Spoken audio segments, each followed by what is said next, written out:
आचार्य जी हमारे महाराज जी सुनाते थे कि एक पंडित जी थे, ब्राह्मण देवता थे, परम भागवत थे, परम वैष्णव थे।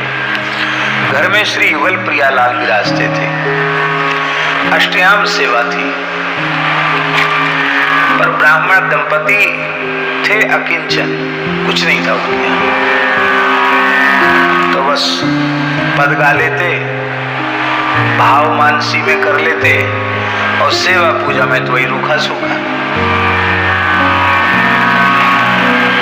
तो मन में आता था कि अरे हमारे भी सामर्थ्य होती तो ठाकुर जी का बढ़िया मंदिर बनाते, बढ़िया कुंज बनाते, सुंदर चांदी की झारी होती, ठाकुर जी का सुंदर मुकुट होता। ये सब भाव मन में रहता। कभी हम भी 56 भोग धराते, लेकिन क्या करें, सामर्थ्य नहीं है। एक दिन ब्राह्मण बड़े दुखी हो गए कि ठीक से ठाकुर जी की सेवा तो कर नहीं सके। तो ठाकुर जी ने लीला कर दी। ब्राह्मण सवेरे स्नान के लिए गए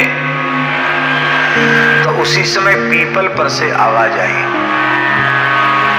हे ब्राह्मण देव, आप चिंता न करें, आपको अपने युगल प्रियालाल की सेवा के लिए धन की आवश्यकता का अनुभव हो रहा है। तो इस पीपल से इतने गज की दूरी पर, इस कोण में, इतनी गहराई में खोदो तो प्रचुर धन की प्राप्ति होगी। खूब मनोरथ करो, खूब प्यावला करो, खूब ठाकुर जी का महल चुनवाओ, रोज 56 भोग लगाओ, नित्य 56 भोग लगाओ, सब व्यवस्था है।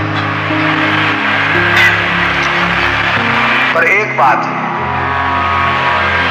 बस बात यह है कि ये धन हमने तुम्हें बतलाया है और इससे तुम अपने मनोरथ की पूर्ति करोगे तो हमारा उद्धार करना पड़ेगा। हम प्रेत हैं, इस पीपल पर बहुत समय से रहते हैं, हमारा उद्धार करना पड़ेगा।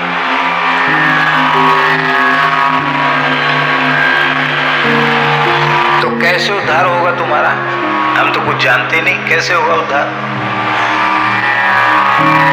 तो उस प्रेत ने कहा कि अब तक जो तुमने अपने ठाकुर प्रियालाल की अष्टयाम सेवा की है उसका पुण्य हमको दे दो तो हमारा उद्धार हो जाएगा।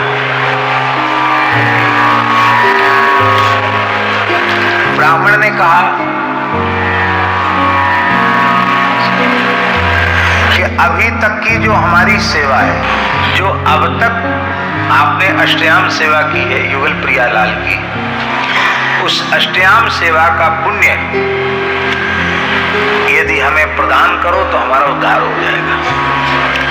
ब्राह्मण बोला, महाराज अब तक की अष्टयाम जो सेवा थी वो तो मानसी की ही समझो, प्रत्यक्ष में तो हम तुलसी दल, जल, पत्र, पुष्प यही अर्पित करते थे और जो कुछ रूखा सूखा साग भाजी जुट जाता व्यवस्था में उसी को ठाकुर जी को भोग धरा देते, वही अधरामृत प्रसाद के रूप में ले लेते।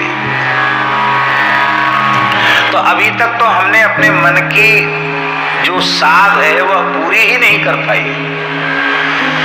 अब व्यवस्था जुटाई है ठाकुर जी ने आपको प्रेरणा करके, तो सुंदर महल बनवाएंगे, राग भोग की व्यवस्था करेंगे, सुंदर समाज होगी, कीर्तन होगा, नृत्य करेंगे और ये जितना पुण्य होगा वह सब तुमको ही मिलेगा, क्योंकि व्यवस्था तो तुम जुटा रहे हो, हमारे पास तो व्यवस्था है नहीं। हमारे यहाँ कहावत है बाबा साधु में कि जिसका चून उसका पून, साधु को पाप न पून।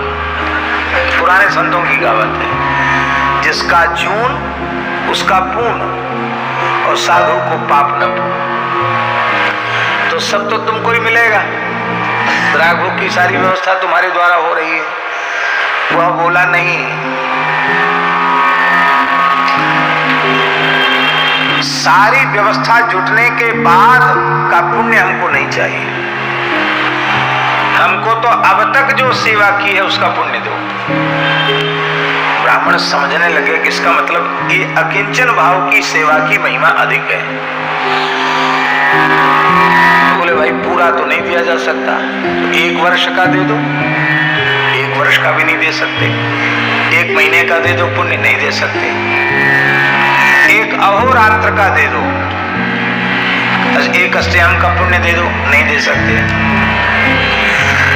तब ऐसा करो कि अष्टयाम में जब श्री ठाकुर जी को आप पद गाकर रिझाते हो और घुंघरू बांधकर नाचते हो ठाकुर जी प्रियालाल जी के सामने, उसमें नृत्य का जो भाव तुम्हारे भीतर भावोच्छलन होता है, उस भाव की 1 तरंग का पुण्य दे दो, पूरा नृत्य नहीं, उस भाव नृत्य की तरंग का 1 तरंग जो उठती है उसका पुण्य दे दो।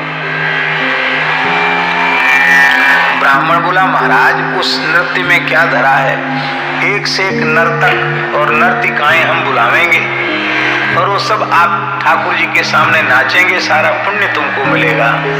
उसने कहा कि सुविधा प्राप्त होने के बाद जो पुण्य है वो हमारे किसी काम का नहीं है, वो तो संसार में केवल मान बढ़ाई पद प्रतिष्ठा देने वाला है, उससे हमारा उद्धार नहीं होगा और तुम्हारा भी कुछ नहीं बनेगा और हमारा भी उद्धार नहीं होगा।